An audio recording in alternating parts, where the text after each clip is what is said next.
From VOA Learning English, this is the Education Report. 60 years ago, the highest court in the United States changed American education. On May 17, 1954, all 9 judges of the Supreme Court ruled against racial separation in public schools. The court said such segregation in schools violates the United States Constitution.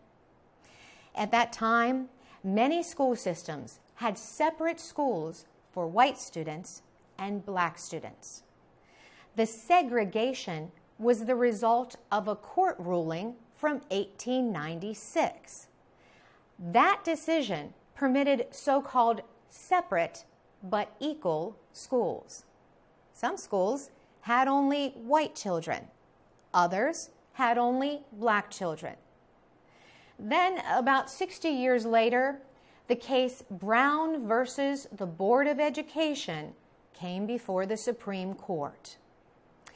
It involved 5 separate legal actions, but it centered on an African American child in Kansas. Linda Brown lived just a short distance from a school, but she was forced to travel across town to a black school because the school near her permitted only white students. Aderson Francois teaches law at Howard University in Washington, D.C. He says the case ended official racial separation in U.S. schools. But he also criticizes the ruling. He says it should have set a time by which segregation had to end.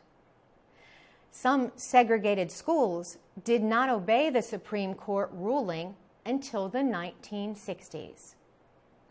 Even today, many schools are still effectively segregated.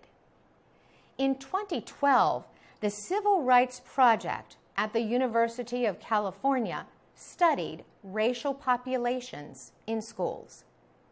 The study showed that many schools are less racially mixed than 40 years ago. The study says social and economic issues are partly to blame. For VOA Learning English, I'm Carolyn Presutti.